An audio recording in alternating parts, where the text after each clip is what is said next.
de força, de poder realizar alguma coisa.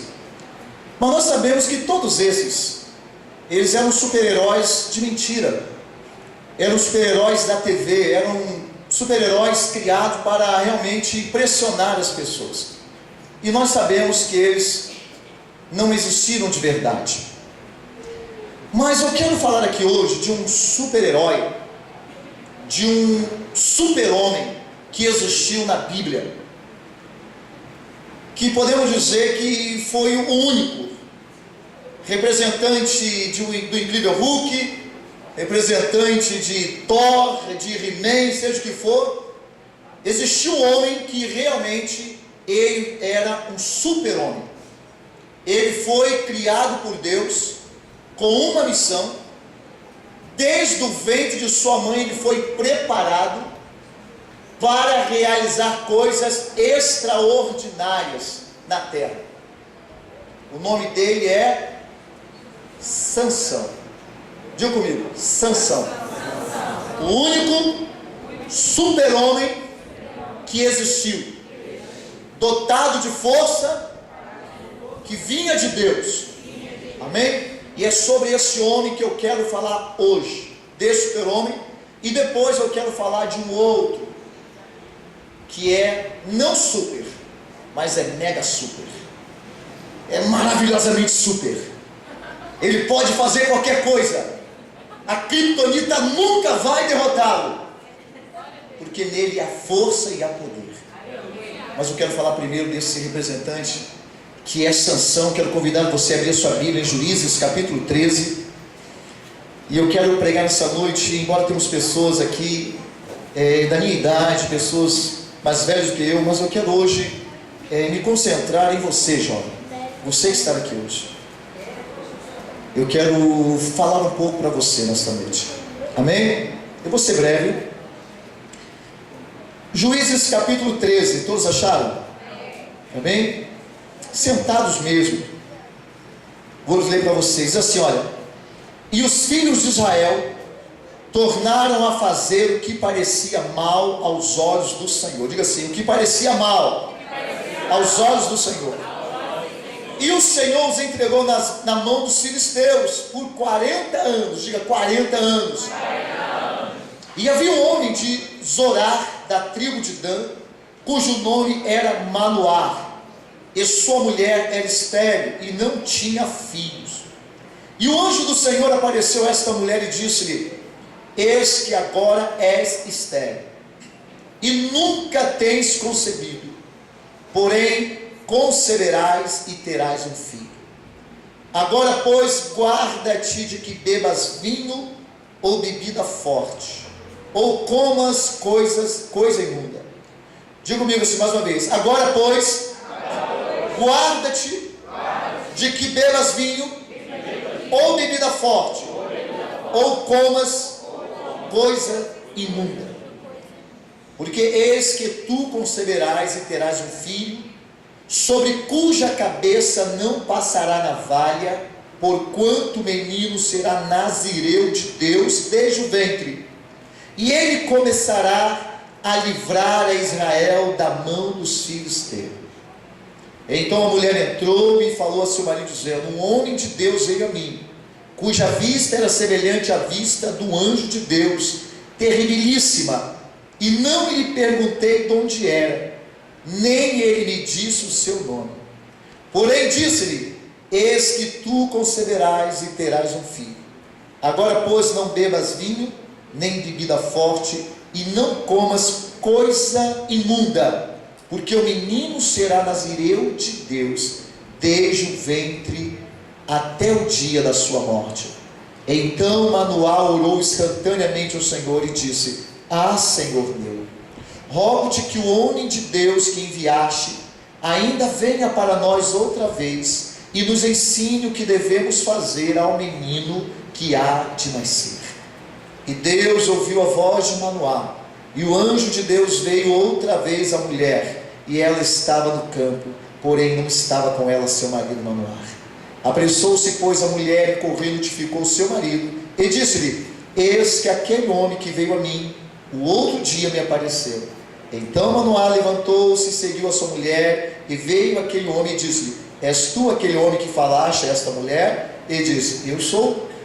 Então disse Manoá: cumpram-se as tuas palavras, mas qual será o modo de viver e serviço do menino? E disse o anjo do Senhor a Manoá: de tudo quanto eu disse a mulher se guardará ela. De tudo quanto procede da vide de vinho não comerá, nem vinho nem bebida forte beberá, nem coisa imunda comerá. Tudo quanto lhe tenho ordenado guardará. Então Manoá disse ao anjo do Senhor: olha, deixa que te detenhamos e te preparemos um cabrito. Porém o anjo do Senhor disse a Manoá: ainda que me detenhas, não comereis teu pão que fizeste, e se fizeres holocausto, oferecerás ao Senhor, porque não sabia Manoá que fosse o anjo do Senhor. Até aqui, irmãos, essa história é uma história muito linda. É uma história linda. Ela tem um começo muito bonito, até porque ela começa através de um milagre. Uma mulher, um casal que não tinha filhos, e a Bíblia diz que Deus havia entregado um povo aos filisteus, da qual estavam sofrendo há 40 anos, não era 40 dias. E Deus, irmãos, Ele tem muita compaixão das pessoas. A humanidade, ela é má. Eu, na minha humanidade, se não fosse o Espírito Santo na minha vida, eu seria uma pessoa extremamente perversa. E vocês também seriam. Porque a humanidade, depois que ela se corrompeu, ela caiu, ela se tornou uma pessoa má. Certa vez eu assisti uma aula de psicologia na faculdade, e quando o professor ele falou que a criança nasce má, aquilo me chocou. Mas depois que as explicações, vamos ver que realmente o ser humano já nasce mal. E de repente, queridos, Deus ele vai e se apresenta para aquela mulher e fala: olha, você vai ter um filho, e esse filho, ele vai ser um herói que eu estou levantando para massacrar os filisteus. O que nós aprendemos aqui, irmãos? Primeira coisa, que esse menino, ele iria nascer, mas ele já iria nascer com uma grande responsabilidade em seus ombros. Diga assim: Sansão iria nascer com uma missão. E qual era essa missão, pastor? Era libertar o povo dele das mãos dos filisteus. E ali houve, irmãos, algumas coisas que aquela mulher deveria obedecer. Uma delas era não beber bebidas fortes. Ela deveria se resguardar de coisas imundas, porque aquela criança ela deveria ser ungida desde o ventre de sua mãe. Por quê, pastor? Não era uma criança qualquer, não era um ser humano qualquer, era um menino que Deus estava preparando e forjando dentro do ventre de sua mãe para uma missão. Diga, uma missão. Uma missão que ele estava sendo preparado. E ali Deus falou com aquela mulher, tanto é que se apresentou como eu sou. Eu sou, era como Deus se apresentava no nome de Deus. E nós vemos, queridos, que esse menino, ele cresceu e ele ficou muito forte, forte mesmo. Sansão verdadeiramente foi o único super-homem que existiu na face da terra. A Bíblia diz que esse homem teve a capacidade, irmão, de arrebentar um portão da cidade, que era extremamente pesado, era questão de toneladas, e ele pegou aquele portão e ele saiu de uma cidade a outra, carregando aquele portão nas costas. Aquele rapaz, certa vez, ele com uma queixada de jumento, ele conseguiu matar, parece que 1.200 homens, apenas com uma queixada de jumento. Era um homem extremamente forte que Deus havia separado. Mas nós vemos aqui um grande defeito em Sansão. Esse homem, queridos, esse jovem homem, ele, conforme ele foi crescendo, ele começou a esquecer da missão que ele tinha de Deus. Ele começou a pegar aquele talento que ele tinha, aquele dom que ele tinha, aquele presente de Deus que ele tinha para libertar o seu povo, e ele começou a usar em função própria. Sansão, ele começou a usar os seus músculos, o seu corpo para impressionar as mulheres. Sansão, ele começou, queridos, a usar o seu charme, os seus cabelos grandes, para começar a impressionar as pessoas. Sansão, ele começou a matar homens, irmãos, não porque ele estava cumprindo uma missão de Deus, mas porque, na verdade, ele queria impressionar. Vocês observam bem que em momento algum eu só vejo Sansão orando uma vez. Foi quando ele passou de herói para palhaço, e ele diz aqui assim: Senhor, ele viu quando o cabelo está crescendo e diz: Senhor, me ajuda mais essa vez, que seja a última vez, Senhor. E aí naquele momento é quando ele consegue colocar a mão naquelas duas colunas, e ele arrebenta tudo, e aí ele mata mais filisteus na morte do que na vida. Mas Sansão, ele era um super-herói, um super-homem. Pastor, o que o senhor quer me dizer em tão pouco tempo? Eu não tenho tempo para poder pregar essa palavra para vocês. Mas o que o senhor quer dizer, pastor? O que eu quero dizer para você nessa noite, jovem, olhem para mim, todos vocês, é que cada um de vocês nasceram com uma missão de Deus. Cada um de vocês nasceram com um talento que Deus deu para vocês. E esse talento, esse dom, geralmente, querido, é uma coisa muito particular. Ninguém tinha a força que Sansão tinha. E eu quero dizer para você que esse dom o Senhor deu para você, e Ele tem uma única missão: libertar o seu povo. Libertar o povo a qual você habita.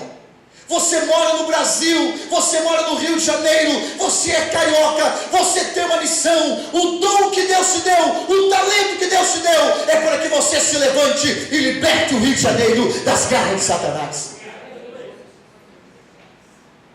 Deus chamou você para libertar a sua rua. Deus chamou você para libertar a sua comunidade. Deus chamou você para libertar o seu trabalho. E você tem um dom. Você tem um chamado de Deus. Mas o que aconteceu aqui com Sansão? Sansão, irmãos, ele achava que ele nunca poderia perder aquilo. Isso é a maior fraqueza do ser humano, é essa, que o ser humano ele acha que ele nunca vai perder aquilo que Deus lhe deu. Querido, se Deus lhe deu, isso mostra que não é nosso. Ele está te emprestando algo, uma ferramenta, para que você possa usar no seu ministério e na sua vida. Deus te deu a voz, Deus te deu o dom de desenhar, o dom de pintar, o dom de dirigir. Deus te deu uma série de coisas, mas tudo isto é para você libertar o seu povo. Tudo que você tem. Mas Sansão, ele não viu desse jeito. Sansão, ele começou a brincar com Deus. Ele começou a usar tudo que ele tinha, irmãos, para tudo aquilo que não agradava a Deus. Deus dizia que Sansão não poderia casar com uma mulher mundana, ele não poderia se contaminar. Mas o que Sansão fez? Sansão, ele foi lá no mundo buscar uma mulher mundana. Ele não queria uma mulher da sua terra, ele não queria uma mulher que amava o seu Deus, ele foi escolher uma mulher justamente de um povo que odiava o Deus de Sansão.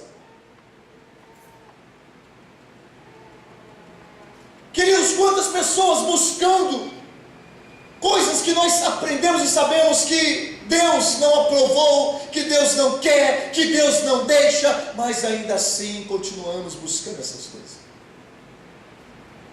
Mas tem um momento da vida de Sansão que é um momento muito triste, irmãos. E eu gostaria muito, jovem, que você